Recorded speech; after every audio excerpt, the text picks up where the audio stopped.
मेरा नाम रविंदर है जी। कब क्या कुछ मामला हुआ है क्या? ये हमारे पड़ोस में हमारा ये विजयनगर शास्त्री नगर इधर मकान है। विजय ना शास्त्री नगर दिनोद रोड गली नंबर 1 में। ये हमारा पड़ोसियों का मकान है। विजय विजय अजय भाई बंटी काड़ू उन्नीस अंटी का मकान है। सवेरे चोरी हुई थी मेन रोड पे, तो यहाँ पे सामान पड़ा था। हमने सोचा कि ये सामान उनका हो। हम उनको बताने गए थे भी तुम्हारा सामान, वो बोले हमारा नहीं है। फिर हमने ये आंटी जी का मकान 20 दिन से बंद था। हमारे पास चाबी थी, हमने खोल के देखा तो अंदर सामान बिखरा हुआ था सारा। हमने पुलिस यहीं थी, पुलिस ने फिर वो अपनी तहकीकात की। उसमें एक तो सिलेंडर है जी, और एक चांदी की गणेश जी की लक्ष्मी जी की मूर्ति है, और 5-6 हज़ार रुपये नगद थे। वो रुपये सामान ये चोरी हुआ है। तो अभी परिवार वाले कहाँ रह रहे हैं? उनके परिवार वाले फिलहाल वापी गुजरात में है। एक भाई एक बेंगलोर है, दोनों वहाँ बाहर हैं। हाँ जी, पुलिस ने अपनी कार्रवाई करी है। अपने अनाज मंडी चौकी के इंचार्ज आए थे मनोज जी, बाकी उनकी वो कार्रवाई कर रहे हैं। बोले जल्दी से जल्दी पकड़ लें भाई कोई हो। हाँ जी, गश्त लगती है, पुलिस का काम बहुत बढ़िया है। बिल्कुल हमारा सुख शांति हमारे बाकी 15 चोरियाँ तो ही हैं, लेकिन पुलिस का काम हमेशा संतोषजनक रहा है हमारा। सुबह हमें सूचना मिली कि विकास हाई स्कूल जितवाड़ा जोड़ के पास से एक बंद मकान में और एक दुकान में चोरी हुई है। तुरंत हमारे जो अनुसंधान अधिकारी मौके पर पहुंचे हैं। घटनास्थल का मुआयना किया गया है।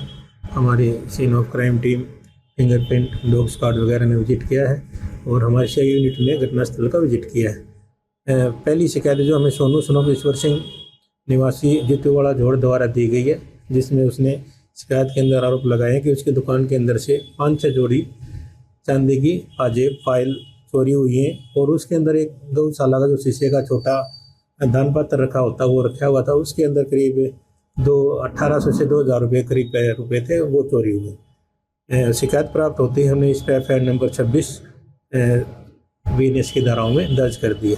दूसरा मामला वहीं थोड़ा आगे चल के हुआ है, जहाँ एक बंद मकान था जिसके अंदर चोरी हुई है। तो धर्मवीर स्नोफ ओम प्रकाश निवासी जितवाड़ा जोड़ द्वारा शिकायत दी गई है कि उसके रिलेटिव का मकान है जो फिलहाल गुजरात में रहता है, पिछले कई दिनों से बंद पड़ा हुआ था और वो उसकी देखभाल कर रहे थे। तो सुबह जब उसने जाके देखा मकान के ताले टूटे हुए थे, तो उसके अंदर से एक गणेश और लक्ष्मी जी की चांदी जी की मूर्ति चोरी हुई है, और एक गैस सिलेंडर और करीब 4 से 5 हज़ार रुपये चोरी होने का उन्होंने आरोप लगाया है, जिसके संबंध में भी हमने एफआईआर दर्ज कर दी है।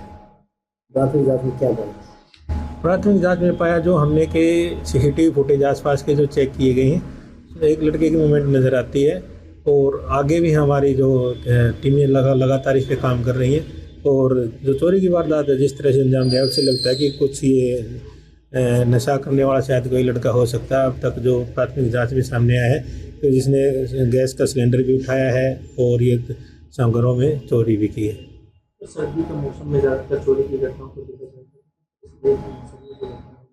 है।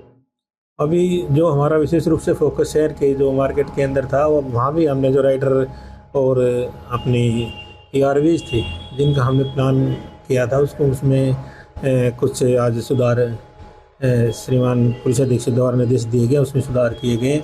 और जो घटनाएं ये घटी है उसके आसपास उसको कोर्डन किया जाएगा एरिया को। और लगातार हमारी जो अब 2 राइडर हैं, राइडर नंबर 2, राइडर नंबर 4, उनके कुछ मूवमेंट में हमने चेंजेस किए ताकि वो एरिया पूर्ण रूप से कवर हो जाए और भविष्य में इस तरह की घटनाओं को रोका जा सके। इसमें आम नागरिक और मेरी सबसे पहले तो यही प्रार्थना है, निवेदन है कि रात को कम से कम एक लाइट जो है ज़रूर उसको ऑन रखें। तो कई बार ऐसा होता है कि हमारा कई घटनाएं ऐसी हुई कि कैमरा लगा हुआ है लेकिन उसमें अंधेरा होने के कारण उसकी इमेज है जो पूर्ण रूप से कैप्चर नहीं हो पाई है। तो एक निवेदन ये है कि उसको जो एक लाइट है वो कम से कम ऑन रखें जो कैमरे के आसपास है। और यदि हम कहीं बाहर जाते हैं छुट्टियों पे वगैरह किसी शादी प्रोग्राम में, जैसे इन दिनों में हमें जाना पड़ता है, तो उसमें अड़ोसी पड़ोसी को बता के जाएं। और यदि कोई इस तरह की घटना उनको महसूस होती है कि आसपास भी कोई घटना हो रही है, तो हमारी जो ERVs का जो रिस्पॉन्स टाइम है 8 मिनट है, और इतनी जल्दी चोर भी इतना एक्सपर्ट नहीं होते, उसको तोड़ना वोड़ना पड़ता है, टाइम लगता है। यदि उनको कोई इस तरह की संभावना होती है कि भी कोई चोरी घटना घटने वाले, तुरंत हमारे कंट्रोल रूम में घर के अंदर से ही कॉल करे तो हमारी ERVs उस लोकेशन में पहुंच जाएगी और चोरी की घटना को पूर्ण रूप से बचाया जा सकता है। यही मेरा सबसे निवेदन है। यदि इस तरह कोई आभास भी होता है तुरंत कॉल करे और पुलिस की आंख कान बने और हमारा सहयोग करे।